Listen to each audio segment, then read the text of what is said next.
আমরা একটা alert system চালু করেছি। এই অ্যালার্ট সিস্টেমও কিন্তু আমি হাইকোর্টে গিয়ে এই আদেশটা নিয়ে এসেছিলাম।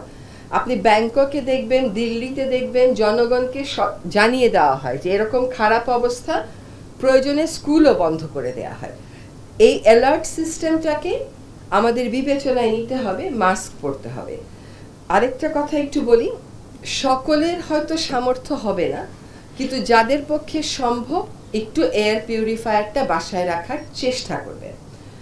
যাদের পক্ষে সম্ভব না তাদের জন্য আজকে যে বাকি কাজগুলোর কথা বলা হচ্ছে সেগুলো আমরা করব, কিন্তু সেগুলোতে অনেক বড় ধরনের পরিবর্তন আসবে না, দুর্ভোগটা কিছুটা কমবে।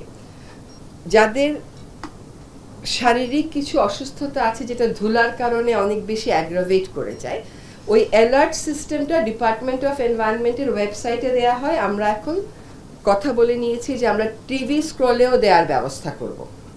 চরম অস্বাস্থ্যকর দিনগুলোতে টিভি স্ক্রলেও দিয়ে দিব।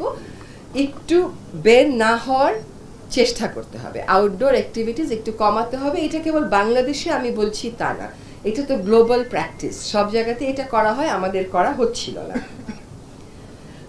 এয়ার পিউরিফায়ারের দাম বাংলাদেশে অনেক বেশি, তার কারণ হচ্ছে ট্যাক্স অনেক বেশি। আমরা এনবিআরকে অবশ্যই লিখেছি, বলছি যে তারা যেন এখানে ট্যাক্সটা পুনর্বিবেচনা করেন, যাতে অনেকেই এই এয়ার পিউরিফায়ারটা নিজের ঘরে রাখতে পারেন।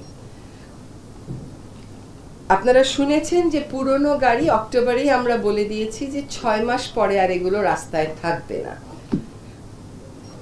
সেই কার্যক্রম হচ্ছে। আজকে ট্রাফিকের যিনি দায়িত্বে আছেন ওনাকে বলা হলো এন্ট্রি পয়েন্টগুলোতে ওনারা যাতে থাকেন এবং এনশিওর করেন যে কোনো ট্রাক আনকাভার্ড অবস্থায় না ঢুকে। আরেকটা হচ্ছে সরকারি সিদ্ধান্ত হচ্ছে 2025-এর পরে আর পোড়ানো ইট ব্যবহার করা হবে না, কিন্তু সিদ্ধান্ত এটা লোকাল গভর্নমেন্ট, তারপরে আমাদের গণপূর্ত, শিক্ষা এবং রোডস, আপনারাই বেশি ইট ব্যবহার করেন, আপনাদেরকে ওই ইটের ব্যবহার থেকে সরে আসতে হবে। 10,000 ইট ভাটার তালিকা থাকলে তার মধ্যে 6,000ই অবৈধ। এখন আমাকে বলেন যে আমি কয় হাজারের বিরুদ্ধে অভিযান পরিচালনা করতে পারবো? এটা ফিজিবল হয় না। আমাদের ইট ভাটা থেকে সরে আসতে হবে এবং আমাদের বিশেষজ্ঞরা আমাদেরকে দেখিয়ে দিয়েছেন একটা অ্যাপ সৃষ্টির মাধ্যমে যে কোথা থেকে আসলে দূষণটা বেশি হয়। সেই জোনগুলোকে আমরা নো ব্রিক ক্লিন জোন ঘোষণা করার একটা আজকে নীতিগত সিদ্ধান্ত নিলাম। বিদেশে দেখবেন এয়ার পলিউশন কমাতে কার ফ্রি জোনও কার ফ্রি ডেও ডিক্লেয়ার করা হয়। সেটা আমরা করব কিনা এটা সরকারের আরেকটু বড় পরিসরে আলোচনা করতে হবে। এই কাজগুলো করার পাশাপাশি যেটা যে টাস্ক ফোর্স বা ওয়ার্কিং গ্রুপের কথা আমাদের স্থানীয় সরকার মন্ত্রণালয়ের উপদেষ্টা মহোদয় বলেছেন, আপাতত তারা কাজ শুরু করুক। এটার মেয়াদ হবে আগামী বর্ষার আগ পর্যন্ত। আগামী বর্ষার আগ পর্যন্ত একটু আগে যেরকম বলা হলো যে এই রাস্তা আসলে ক্ষতিগ্রস্ত বা এখান থেকে ধুলাগুলা বেশি আসছে, ওইগুলো আমরা প্রাইমারিলি টার্গেট করি। এখন পানির সরবরাহেরও তো একটা ব্যাপার আছে যে আমি পানি দিব কোথা থেকে। আমার ঢাকা দক্ষিণ সিটি কর্পোরেশন, সাউথ সিটি কর্পোরেশনকে খাবার পানির সরবরাহ করতে হয়, আন্ডারগ্রাউন্ড ওয়াটারের কথাও আমরা জানি, কিন্তু এই মুহূর্তে এটা একটা অগ্রাধিকার বিবেচনায় অন্য জিনিসগুলোকে অন্যভাবে রেখে আমাদেরকে এই পানি ছিটানোর কাজটা করতে হচ্ছে। পানি ছিটিয়ে কখনো বায়ু দূষণ কমবে না, পানি ছিটিয়ে দুর্ভোগের প্রকোপটা হয়তো একটু কমবে।